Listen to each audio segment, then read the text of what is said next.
I'd like to begin with a little bit of off-subject here. I want to thank the Monadnock Conservancy for hosting this and inviting us to speak. But I'd also like publicly to thank the Monadnock Conservancy for all the good work you've been doing all these years.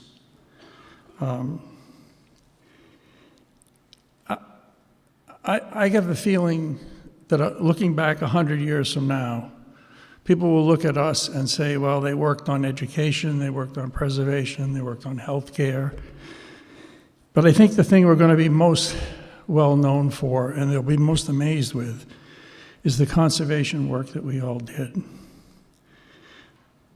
They will have a hard time understanding how we had the foresight, put in the hard work, and had the generosity to conserve as much land as we have. So I'd like to think we should congratulate the Monadnock Conservancy and keep up the good work.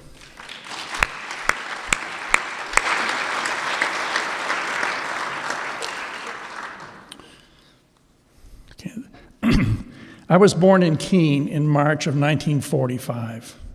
You don't need a computer, I can tell you the number. It's 80.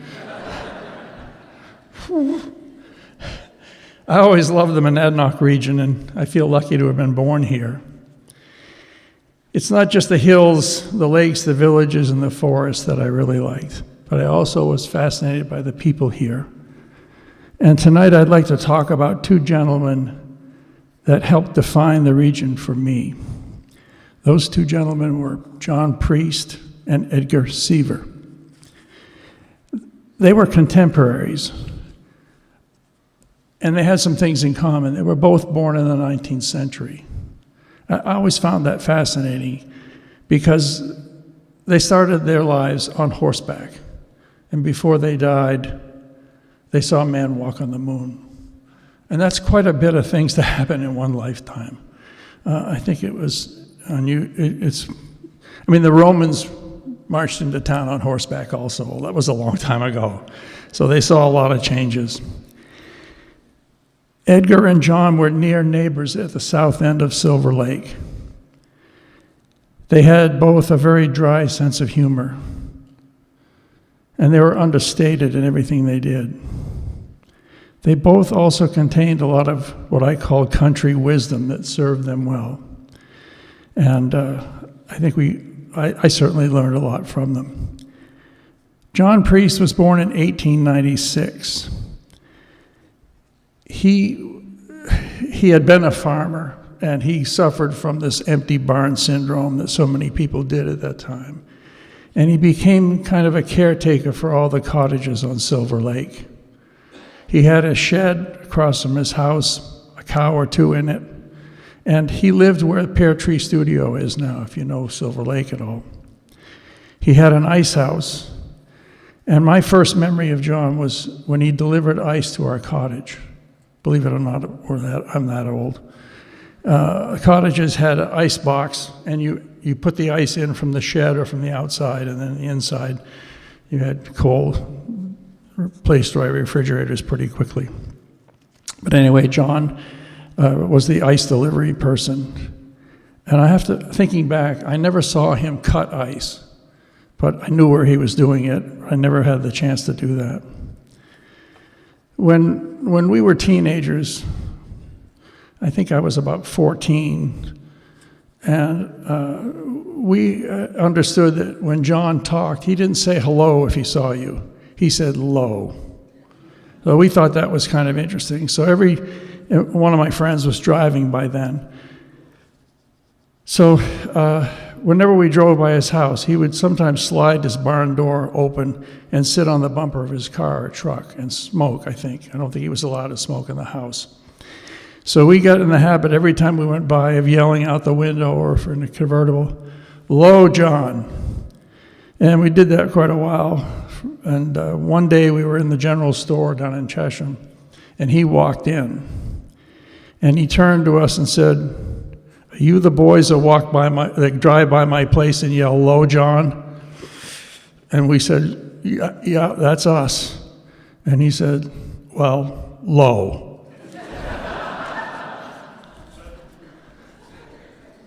John was born in 1896 and he died in 1970. Edgar G. Seaver, born in 1880, he was a major landowner around Silver Lake since he inherited so much of the farming land. Everybody worried about what he would do with all this land, but he never sold a single acre. And I think he was a conservationist at heart. He was a character in town.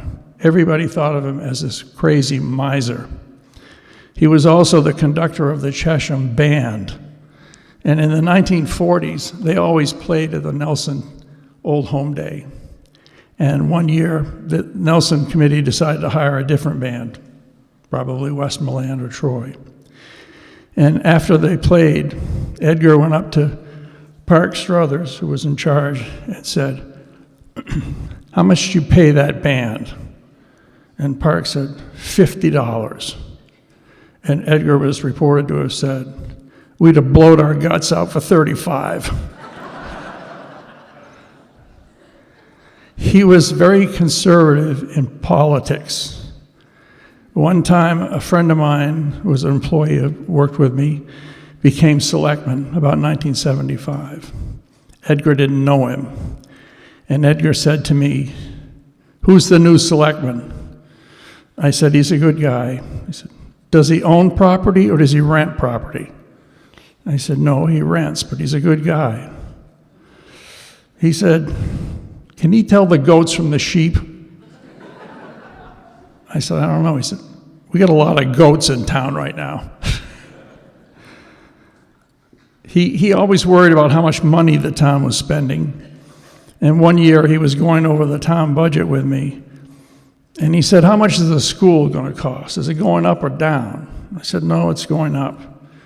He said, "Oh boy." He said, "When I went to school, we went in the rain, in the snow, in the ice, on our feet, walking, crawling, any way we could get there. Now, wherever you live in town, a school bus picks you up. They take the kids to school, we get them down there. What do we got to do? Build a gymnasium so the little darlings can get some exercise."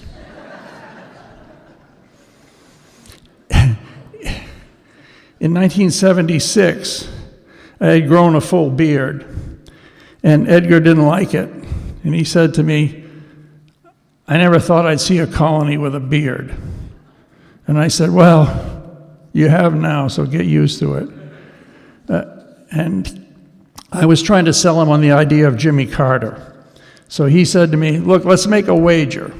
If Jimmy Carter wins, you cut that beard off.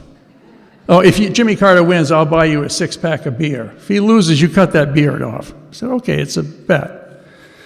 I chose Budweiser.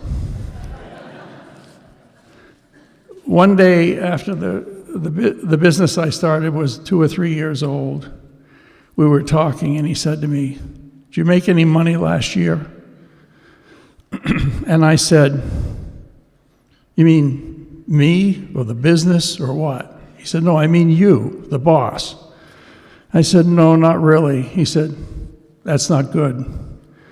I said, "What do you mean?" He said, "If the boss doesn't make any money, it's bad for vendors, it's bad for employees, it's bad for customers, and it's bad for the boss."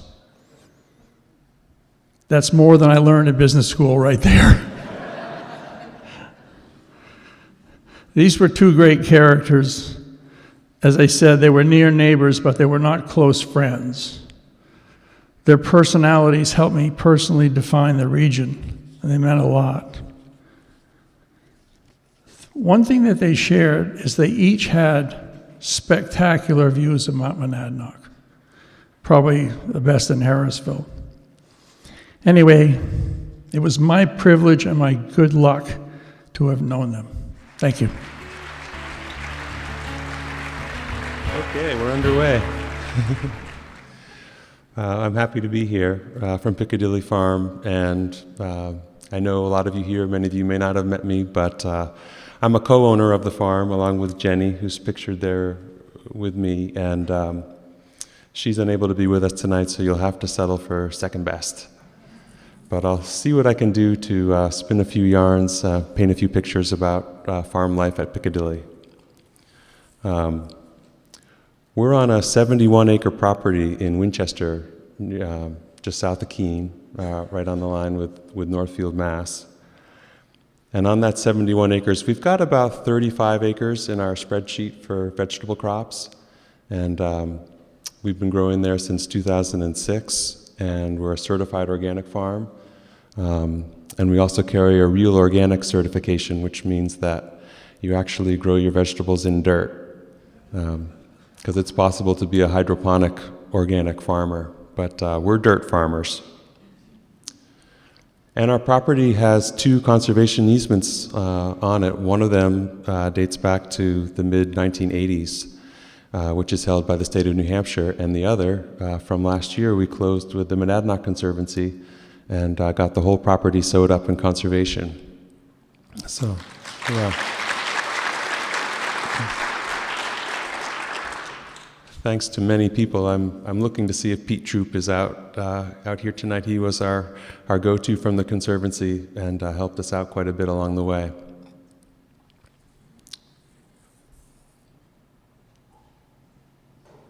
The projector.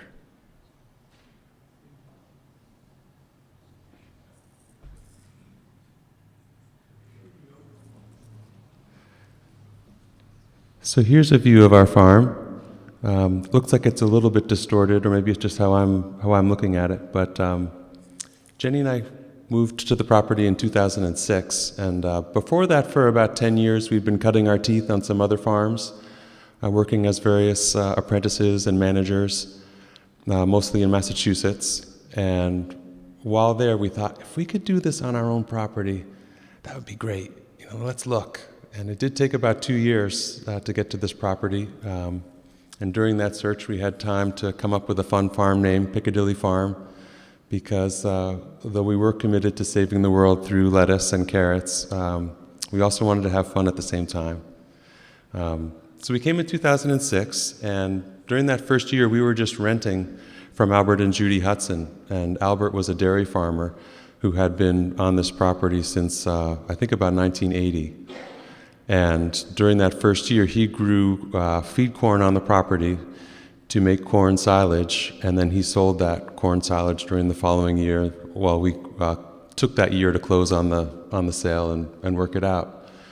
And I want to touch on a story from that first fall because it was kind of a quantum moment for me. A lot of times in our life, things happen in kind of a linear incremental way, but there are quantum moments, and this was one when Albert said to me, "Bruce, I'd like you to help with the corn harvest."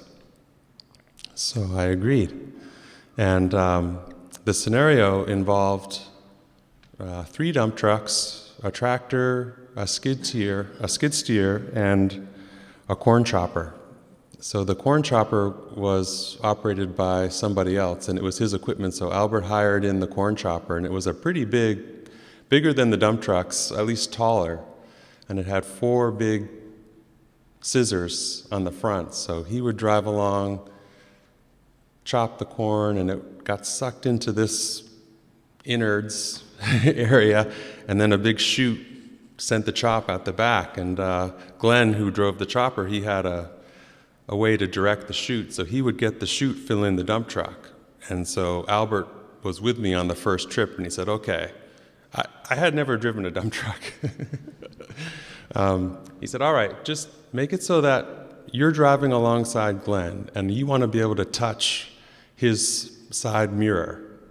So you want to just keep yourself oriented so that if you had to, you could just touch the mirror." So, okay. And we're driving in a field. This is not pavement. One of the challenges for me was that 4th gear in the low range was a little bit too slow, and 1st gear in the high range was a little bit too fast. So I was having a hard time figuring out how to keep with Glenn, and I could not see the chop going into the back of the truck either. All I had to do was wait till I could just see Glenn reach over and gesture that it was time for me to pull off. After the first couple of runs, I asked Albert, he said, "Hey, just keep it in low 4. It doesn't matter if you're going to be way up there on the RPMs." So I did that, and then for the trip back to where the pad was being created, which was kind of right where the greenhouses are in this picture, at that time, I realized that the hard part was still just about to come, because it was a little bit tough to turn. You had to sort of turn towards the barn, then back up to the pad. You had to watch out for the tractor operator who was organizing the silage and the skid steer. I had never emptied a dump truck, so Albert dropped in for the first couple trips to do the sort of two-part deal to get the dump to go. But my situation was I had never backed up in something that didn't have a rear-view mirror. I wasn't, used to just backing up with the sides. So, wow. It was a moment, and it took all day, and we finished in the dark, and I think that was the last trip that dump truck ever made. And Albert very generously let me know that truck was at the end of its life anyway, and I'm to this day not quite sure if it was or if I sealed the deal. Maybe both, but since that time, though Albert's dairy skills don't really translate to what Jenny and I have been doing with the vegetables, I'm grateful to have learned from him so much just about making do, and also how to lead an exemplary farm life. So my hat is perennially off to Albert. But moving on to where we are now. This is a picture of our crew just from last fall at Piccadilly Farm, and in the center you see me and Jenny, and a couple right to Jenny's left is Patrick. He works part-time for us as a jack of many trades, and second in from the far right is Melissa Rosenberg, Mo, another jack of many trades. And we've been working seasonally with 4 guys from Mexico who come to us with an H-2A visa. And Armando's on the far right. He's been with us since about 2016 maybe. And Luis next to me, and Giovanni next to Patrick, and Jose. And it's a great crew. And my hat's off to them as well. And we've been working hard to crank out the produce. And so we did about 16 acres of produce together last year. A lot of it root crops. We're selling a lot of local wholesale to places like the Monadnock Food Co-op, and we do get as far as Nature's Greengrocer here in Peterborough. For many years, we had a really vibrant and happy CSA program going on at the farm with shareholders coming to pick up there. We scaled back a couple years ago. Jenny and I have a hard time doing things part way. We like to go in, all in, and it just got to be a little bit much. So a smaller grow out for these past 2 years has worked better for us. And you see a good crew here in this slide, and we've worked with many more since 2007, our first production year. There's been over 100, maybe 200 people. I've lost track of how many people have come through. But I do want to highlight 2 more. Beckley on the right is my daughter, and Jesse's on the left. And this picture is probably from about 12 years ago at our wash barn. But good to have them on the squad. And they actually work part-time now as well. And here's a picture of the farm shop like it would have been when we set up for our CSA distributions. We took the footprint of buildings on the farm which had been put there for dairy, and we had some roof repairs to do, but basically we just modified things inside to get set up for the vegetables. And so this is our distribution room, and lots of good produce over the years, both through the wholesale. We've also teamed up with a number of farm partners in the region to grow various crops for their CSA shares. And we've also been able to donate a whole lot of food at the same time to places like the Community Kitchen in Keene, a couple of food pantries closer to us, and then a couple of entities even a little further away, like the New Hampshire Food Bank or the Vermont Food Bank.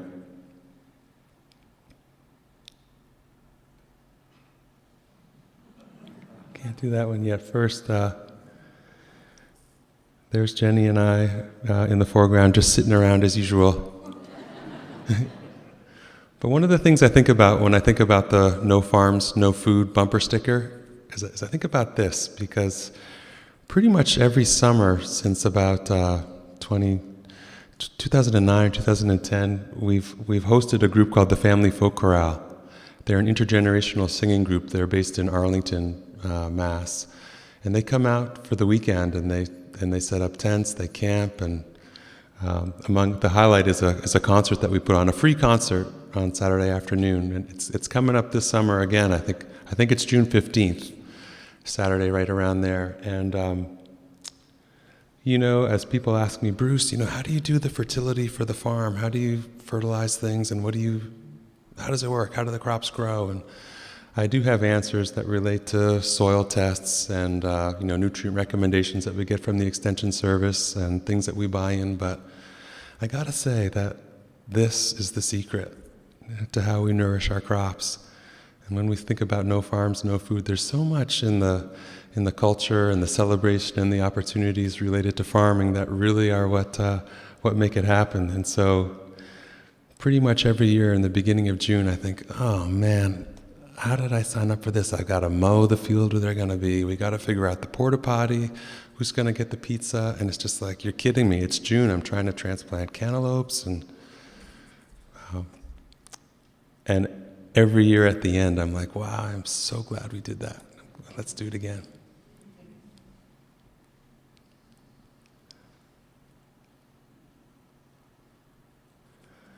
And there's other things. And this is Beckley. And it was probably about 9 years ago. But when I was becoming more and more interested in farming, I read an Elliot Coleman book. He's an author and farmer out of Maine.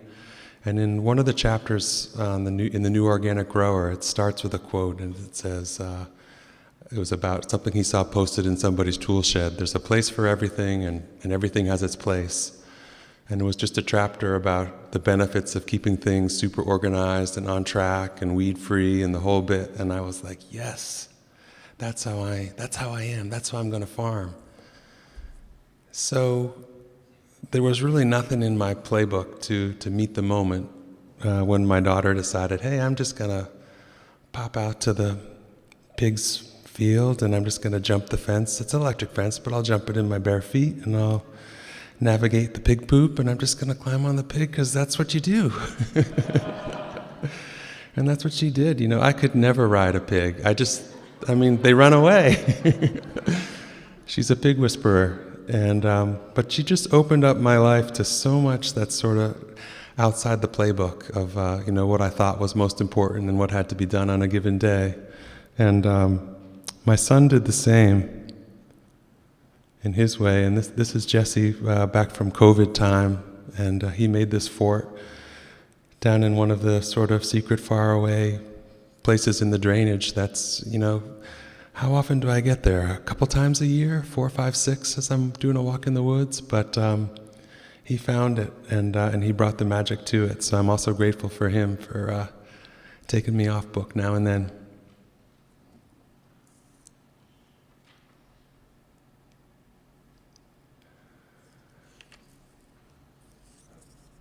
Before I get to this, I'm going to jump back, actually, now that I'm so good with this projector.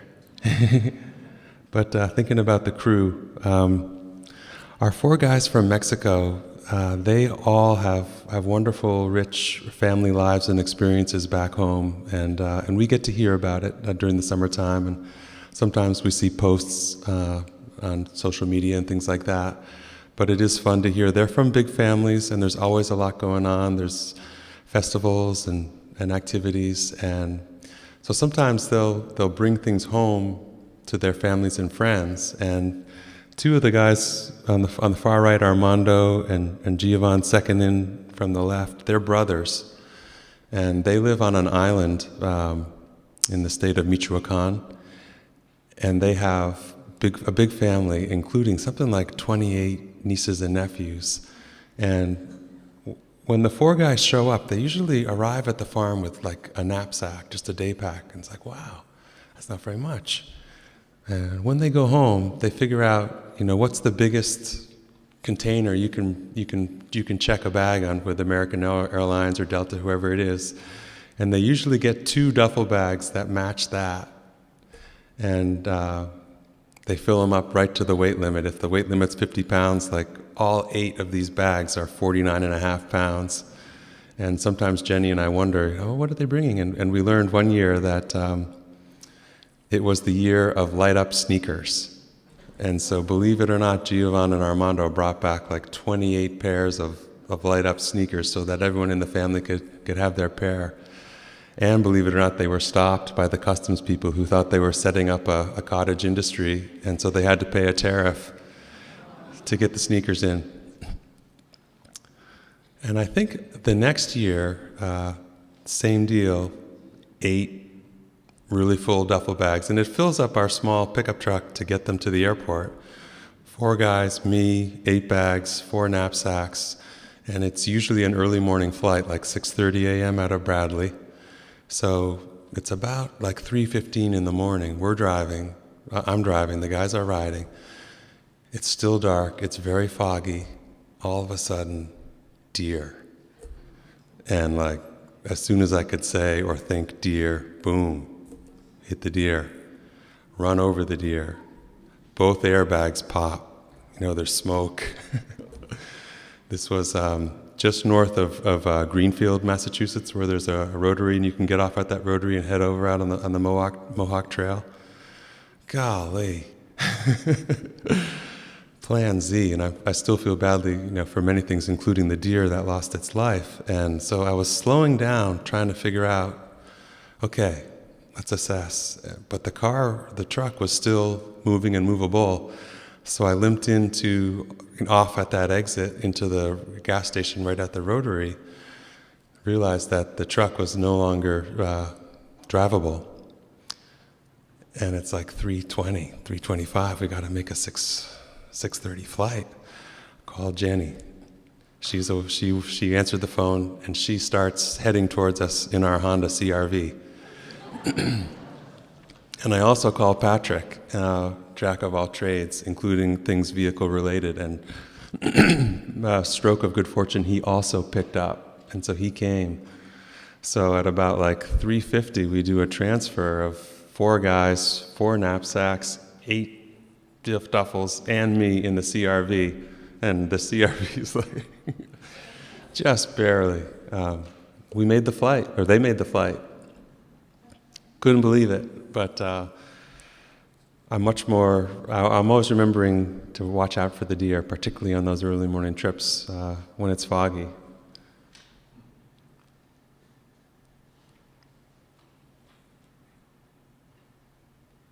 So back to where I was. I'm just curious. Did I go too far?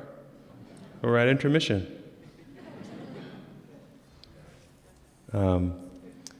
When I look at this picture, I think of Amanda Littleton.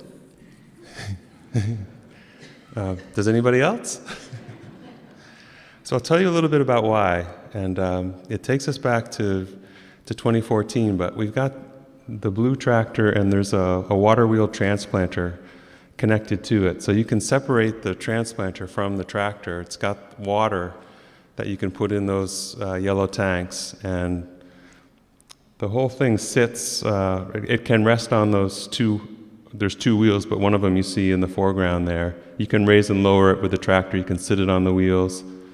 If you disconnect it from the tractor, if the tanks are empty, it'll just sort of settle backwards away from the tractor. But if there's weight in the tanks, you can put down a couple of parking stands. You can see one of them's elevated right there, and that'll hold the weight of it. So it was a Saturday afternoon, and I was trying to wrap up the week. I was moving a little faster than I should. I had this one idea of another chore with this tractor. Okay, just disconnect the transplanter. I assumed that the tanks were empty. They were not. And so I was in between the transplanter and the tractor. I didn't put down the parking stands, and the tanks just rolled forward and just crashed me on the back. And I ended up with a lumbar vertebra fracture. and definitely changed the whole rest of everything, particularly that summer.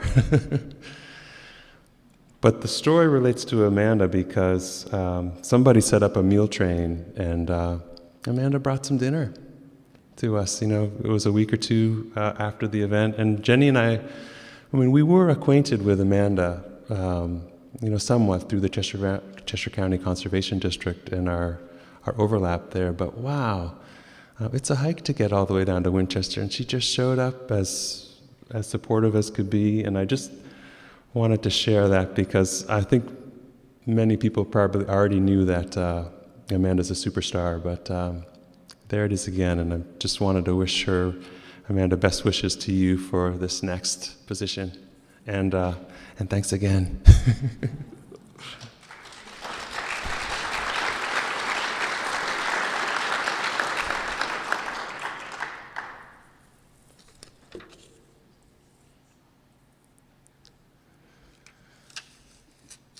So, lots more stories that I could share, but there is an intermission to get to now. So, perhaps we could spin a few more together sometime if you ever want to come by Piccadilly Farm and weed a few carrots or something. There's a lot of good story swapping that can happen when you're weeding carrots together. But a couple of takeaways. One, for anybody thinking about farming with your spouse, Jenny and I did have, it's kind of a joke, kind of not, sort of ongoing mantra for ourselves is that it's just off the table to talk about getting a divorce if it's June, July, or August. Yeah, we can double back in the winter, and it is important to double back and revisit, but if it's June, July, or August.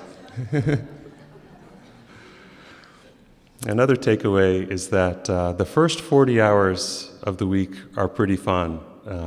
After that, it can get a little compromising. And also, I do feel if we can adapt to changing climate and changing populations, farming can be both a personal and a community home run. So let's keep at it. Thank you. Folks, we will have a 20-minute intermission. See you in 20.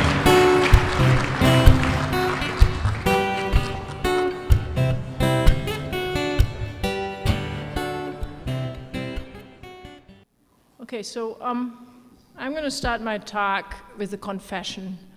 I'm a flatlander. I'm a real flatlander.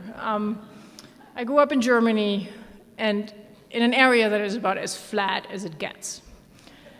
But and my second confession is I only moved here 6 years ago in 2019. Some of you might know me. Now I spend a lot of times kayaking at McDowell. When you see a lady putting up your old folding kayak, that's typically me. And my other companion on my adventures here is little Mikan, a very friendly, relatively good-looking dog. So typically you will not notice me, you will only notice the dog.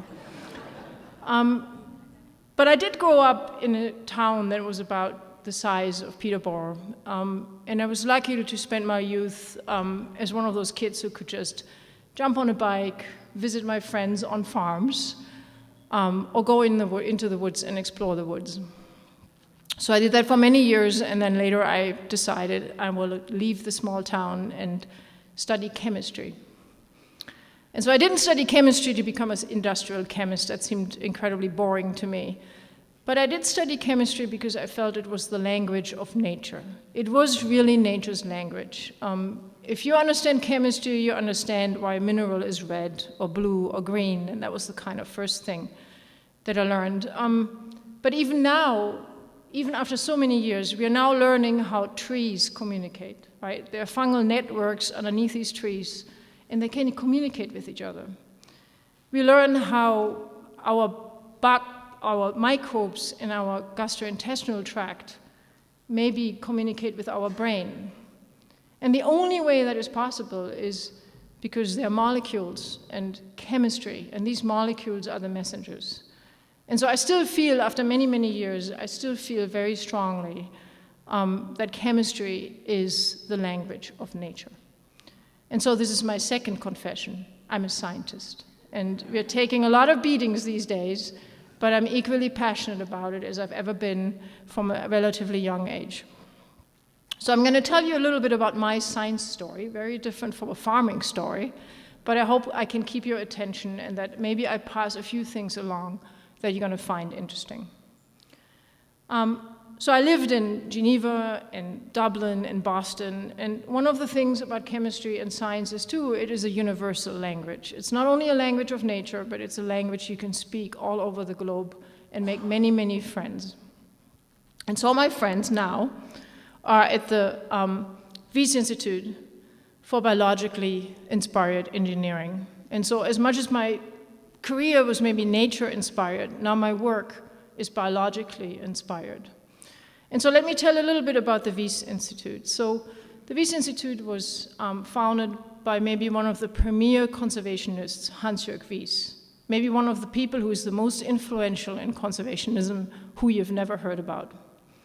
The idea behind the Wyss, though, was to make sure that when we do major discoveries at universities and in academia is that we don't come up with super interesting, super creative science and then write a paper and then walk away from it.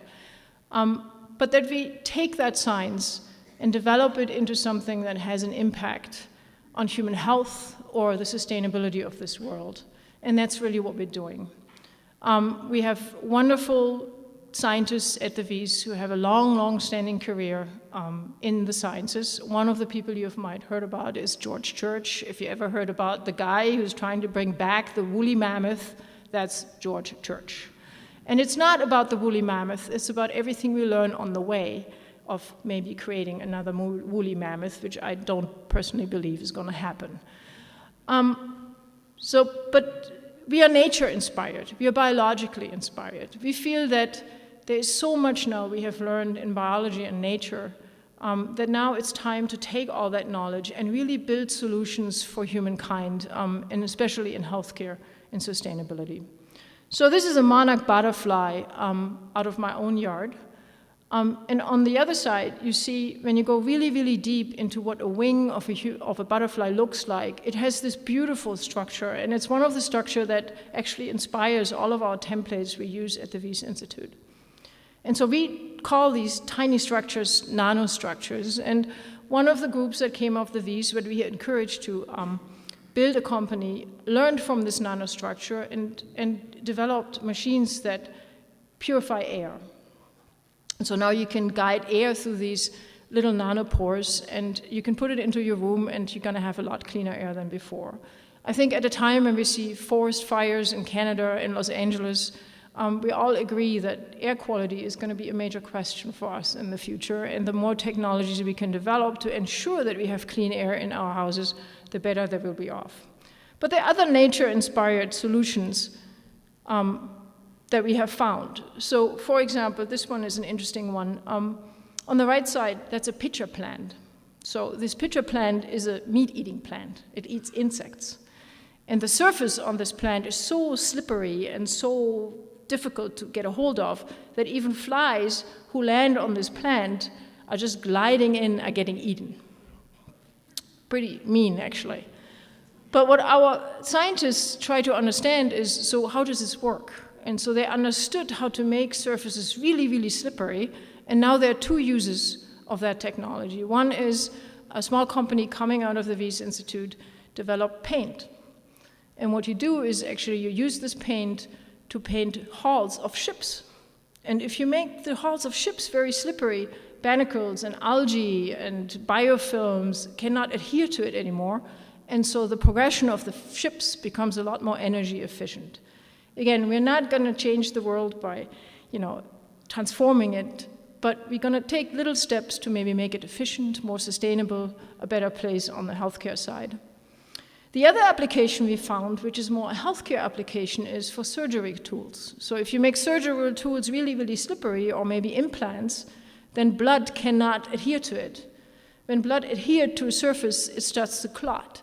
And if you form a blood clot in your circulatory system, then you have a large chance to get an embolism and maybe die. So again, we learned from the plant, we translate it into a sustainable solution and into a healthcare solution. And that's the kind of thing we teach, we do, and we are really passionate about at the Wyss Institute. And then one more on the left side. This is what we call an organ on the chip, and it doesn't look like an organ at all. But it's an interesting story about how many years in healthcare people have looked at life in a little bit of a wrong way. And you have to really be inspired by what your natural body looks like, because we are part of nature. And so when you think about cells, so for many, many years, when people try to understand how tissue works and how cells work, they put them on flat surfaces. And it was a very static approach. They were two-dimensional. And life is not two-dimensional, right? And so in reality, when you think about your lung, you have air going through your lung, you have blood going through your lung, and you have relaxation and pressure. These cells are three-dimensional, and they move, they expand, they contract. And so what we built at the Wies is what we call an organ on chip. These are little silicone chips. They're soft, so we can expand them, we can contract them. They have tiny little channels in them, so now you can put fluids in them, you could put gas into them, and now you can really model what happens with tissue in a lung. And the nice effect of that too is not only can we build models that are a lot better than any animal models, but we're also not using animals like a lot of us are probably opposed against.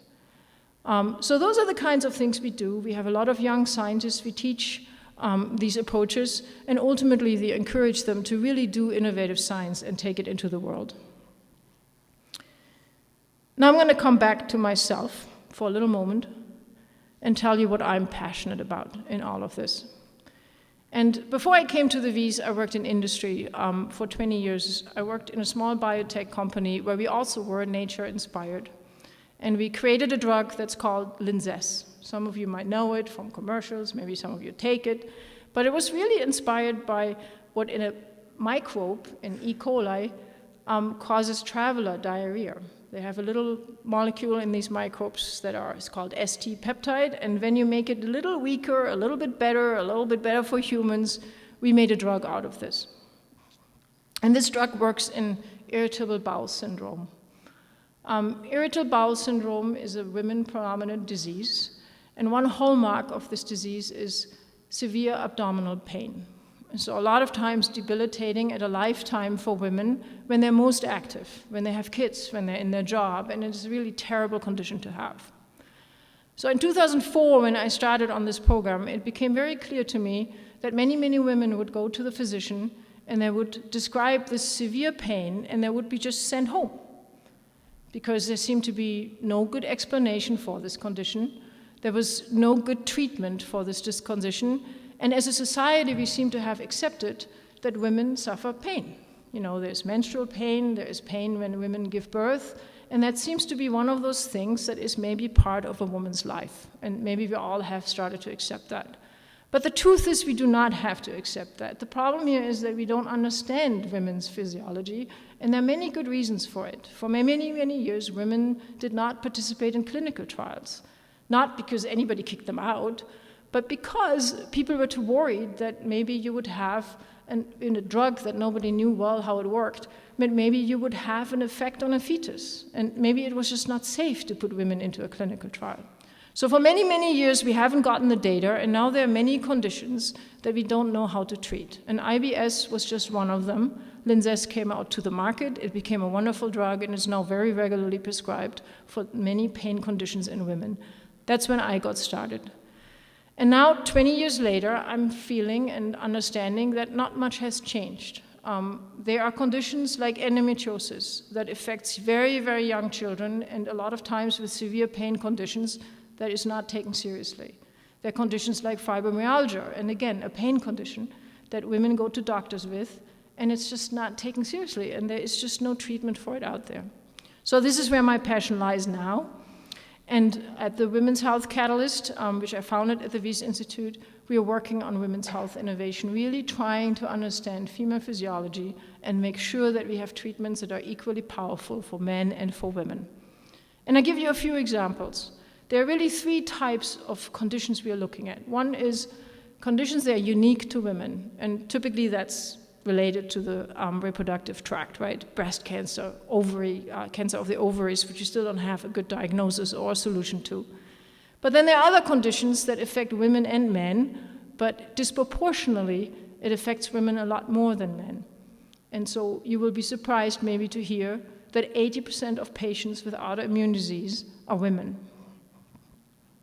Those are lupus, inflammatory bowel disease, some of the allergies. If you look deep into patent inserts for drugs, you will find that a lot of the allergy clinical trials, it's 80 or 90% women because they're most affected, and we do not understand the immune system for women as well. Alzheimer's disease, 2/3 of Alzheimer patients are women, and that has nothing to do with a different age differential or like how long we live, but again, with something in brain health we don't understand. And then there are conditions that women and men are equally affected by, but they present differently. The number one killer in the United States is cardiovascular health. But if I, as a woman, go to an ER with a heart failure or myocardial infarction, in the next 12 months, I have a 50% higher chance of dying than the gentleman next to me. And that has nothing to do that I'm not treated well, but a lot of times my symptoms might be different. So where we all know about heart attacks and chest pain and shortness of breath, in women a lot of times it presents with nausea. It presents entirely differently, and a lot of emergency doctors are not trained that way. And so those are the three types of conditions we are looking at. Those are the three types of condition I talk a lot about, because I do feel like not only do we need to get the science and the innovation done to help this and be inspired by nature so we can help and understand the body of women on all kinds of levels, but I also talk a lot to my scientists about it. And so then I come back, and I'm bringing it back to Monadnock. I do this about 2-3 days per week, and I talk so much that after that, all I can hope for is to come back to Peterborough and look at Pack Monadnock on the other side. But one of my roles is, I think, to pass on this information, to make people appreciate science, to make people appreciate that we are part of nature and that we need to understand our own physiology a lot better. So that's really my closure, but I don't want to close my story without telling you a little bit more about Hans-Jörg Wyss. Because he's a truly exceptional leader. He's an extremely exceptional conservationist, and I think many of you in the room, you are interested in this. So Hans-Jörg Wyss is one of those conservationists you have never heard about. He spent 40 years of his life building a company that truly innovated how we heal bone fractures now.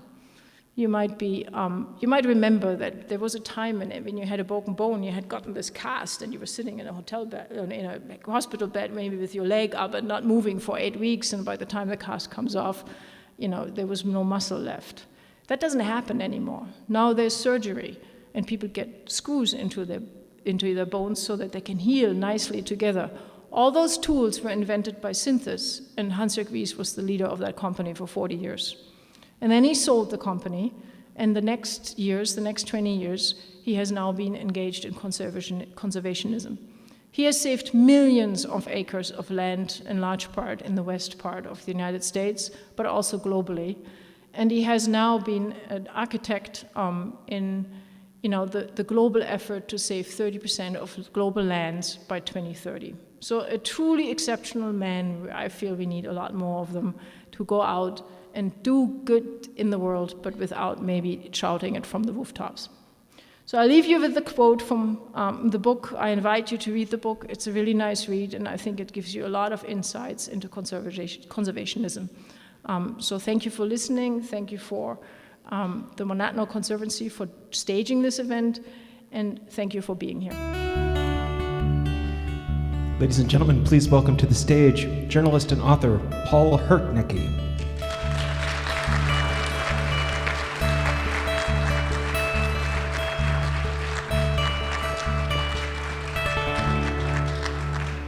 Thank you. Thank you, David Dominic. Isn't he a fantastic guitarist?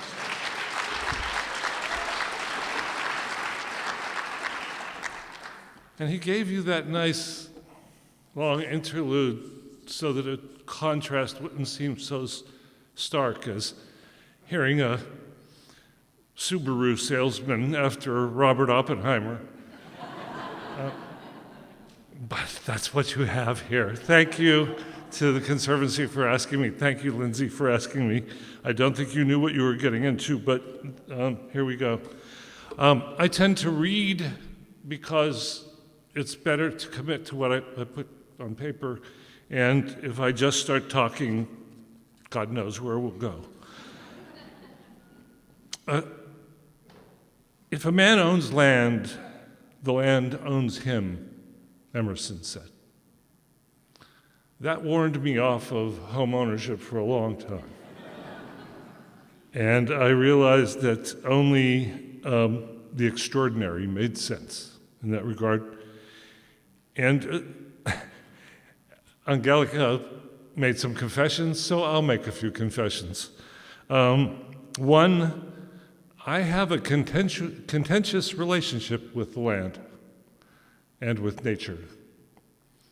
And two, I have never climbed Mount Monadnock. And I doubt I will. The mountain stands as a reminder of my lack of ambition. I moved here from northern Vermont with my wife Robbie, where the sight of Camel's Hump and Mount Mansfield took my breath away, just as Monadnock does in a certain light. But I never longed to climb them either. The old question, why climb X mountain? Because it's there, never made solid sense to me. The Connecticut River is there too, but it doesn't mean I have to swim across it. Am I incurious about what the surroundings might look like from that peak? Not really. I have climbed Pack, Temple, Crotchet, Scatutucky, and Pisgah, and honestly, when the trees are leafed out, which is the only sane time to climb Monadnock, all I see is broccoli. Trees, maybe a tower here and there, or a steeple, or a clear cut with a McMansion on it. I might see raptors, but what are the odds, really? The mountain is catnip, I think, for obsessives. They climb every day, every week, every month.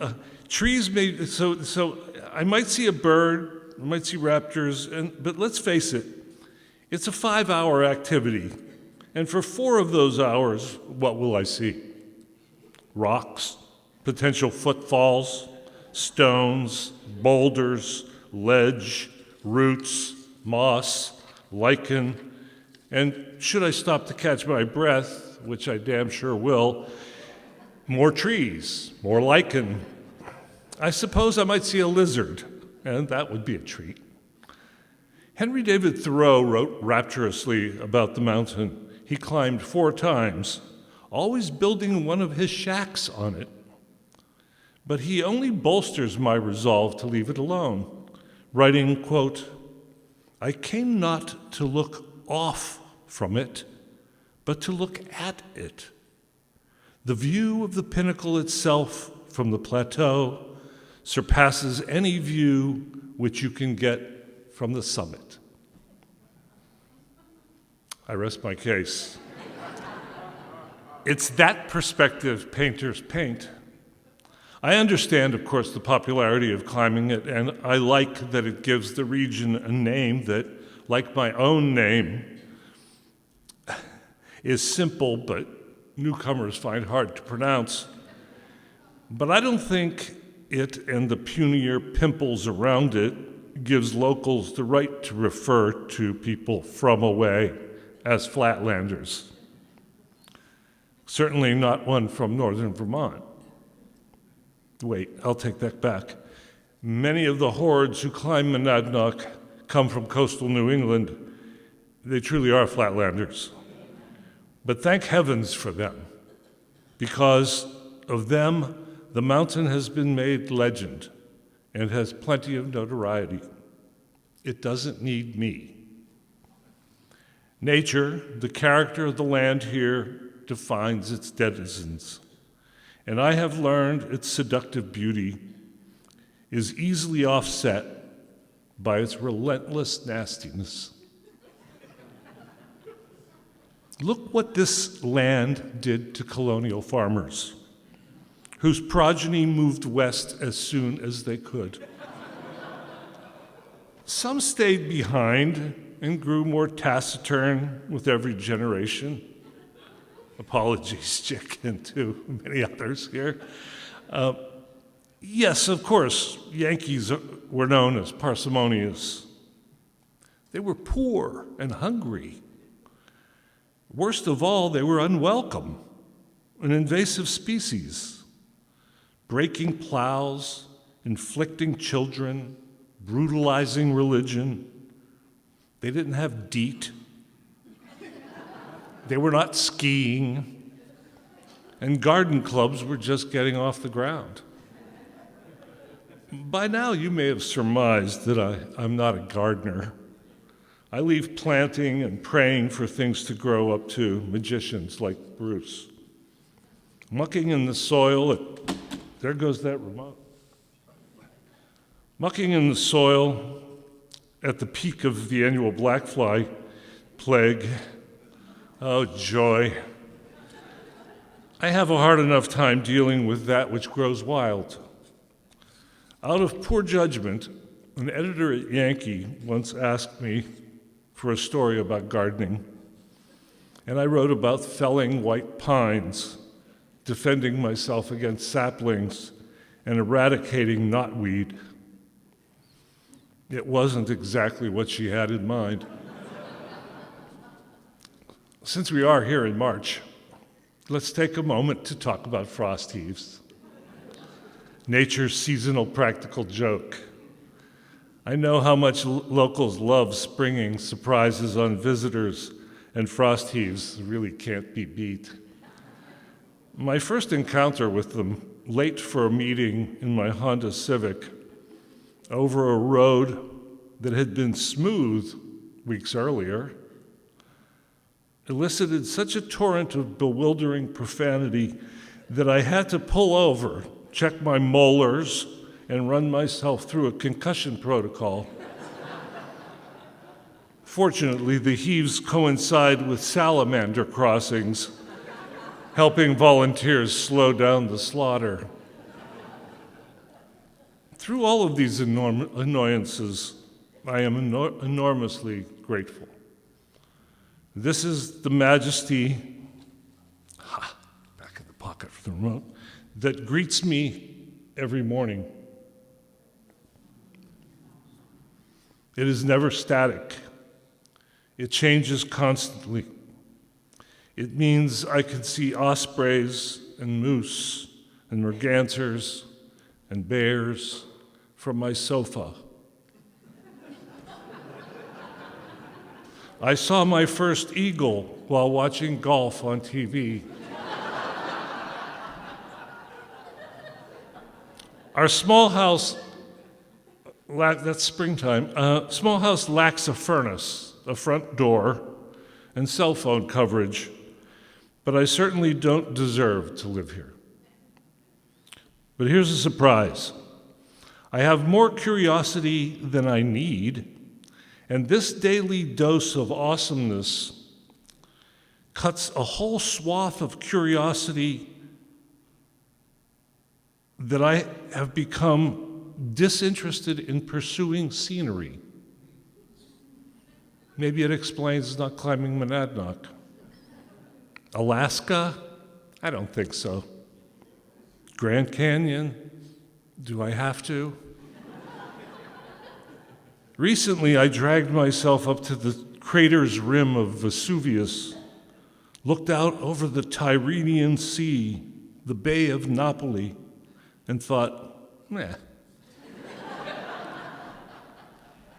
Give me pizza, the locals, the tradesmen, the fishmongers, churches and museums, and believe it or not, the gardens. Like a prudish pedestrian in a red light district, I am an admirer. Back home at this hellhole on Hunts Pond, in Peterborough, Keene, and Hancock, I feel entirely at home. For all its cruelty, the land is full of fecundity, yielding all the richness the other speakers here have described. And it is also full of metaphor, gold for writers and artists. One day, at age 40, I strolled down to the pond, flanked by giant ferns, sat on a rock near a seedy pile of bear scat, and came upon the meaning of life. Yeah, right. Just like that. Are you sure, Paul? I am, for me at least. And the meaning of death, too, as it turns out. That's the temerity of youth. But Orpheus, the oldest entity in Greek mythology, sang of the supremacy of nature and love. He also gave us the idea that all of nature is comprised of unseeable particles. That's about 5,000 BC, just to mention that. The ones I could see gave me a clue. Just as the seeds and spores are passed among plants, deeds, ideas, and kindnesses are dispersed among humans. My mission is to share and scatter all that I possess, meager as it may be. As the philosopher and McDowell Fellow Lewis Hyde points out, the value of a gift is in its movement. We must keep that which we are given moving. One thing that arises from living among magnificence is the responsibility to be its steward. My wife, Robbie, and I are stewards of our little place.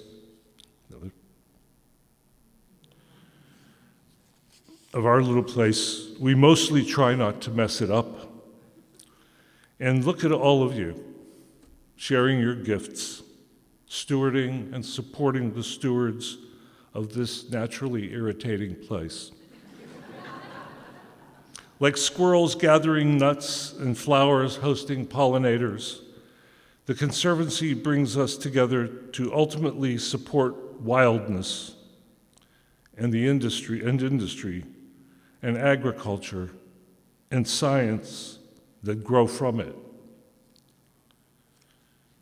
And right outside this door, all the brave souls who came to this town, drawn by its natural assets, to cook and mix cocktails are waiting for us. Like red columbine waiting for hummingbirds. So I will not let the metaphors keep you any longer. Thank you, you've been kind. Thank you, Lindsay and the Conservancy again. Thank you, fellow speakers, and thank all of you. Good night.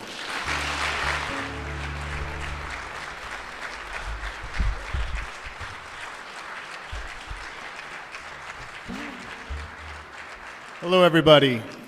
I just wanted to say, introduce myself. My name is David Dominic, and I just wanted to say thank you for letting me play guitar for you guys tonight. I'm also a Flatlander as well. I am from Long Island, but I live in Vermont now. Just so I don't feel alone, there's other Flatlanders here. Transplants, as we call them in Vermont. Yeah, I know it. Yeah, thank you. So I don't feel alone. I moved to Vermont when I was a young lad. Teenage years, my mom moved me up to this broken down farmhouse from Long Island, and it had a name called Little Bit Farm. And it was broken. I mean, I literally walked up the front porch and I fell through it when we first looked at it. It was a big fixer-upper. But the whole time that we were there, for the first year I was there, why is this place called Little Bit Farm? It didn't sound tough to me. It was like farm. It's supposed to be a farm. It's supposed to be tough. Come to find out, it was a horse farm back in the day, and I didn't know what a bit was, but it's what goes in a horse's mouth. So that's what it was named for, and I come to find out we were living on an old horse farm. And my father, who is a city boy, old Italian guy from New York City, finally moved up here when he retired. And he fell in love with Vermont and the mountains and all that kind of stuff. So he was a city guy that just fell in love with it. But one thing, you could take the guy out of the city, but he'll always have his city stories. And one story that he would always tell to me was how great at stickball he was. And stickball is just like baseball, but he would play down in the city. And this is really not conservationist kind of stuff, but he would always tell me, I was so good at stickball when I was a kid. We would play on 77th Street, and by the way, my father's name is Joe, but that's part of the story. My father's name is Joe. He'd be like, I could hit the ball, if you could hit the ball 2 sewer caps down the street, that was a home run. And he was proud of his name until just recently. He was so proud of his name all his life, and he loved it when I would call him by his nickname he grew up with called Two Sewer Joe, because he got a lot of home runs. With that being said, I would like to play this tune for you guys. It has an upbeat piece that my father really liked when he would listen to me perform it at different places. I know he would have loved to have been here tonight for this, so I would like to play this one for you, get the blood flowing before you guys head out. And is it okay with you guys if I play up on the stage? It would be kind of ridiculous for me not to stand on such a great stage to play a tune, so if you don't mind, I'm going to get up there.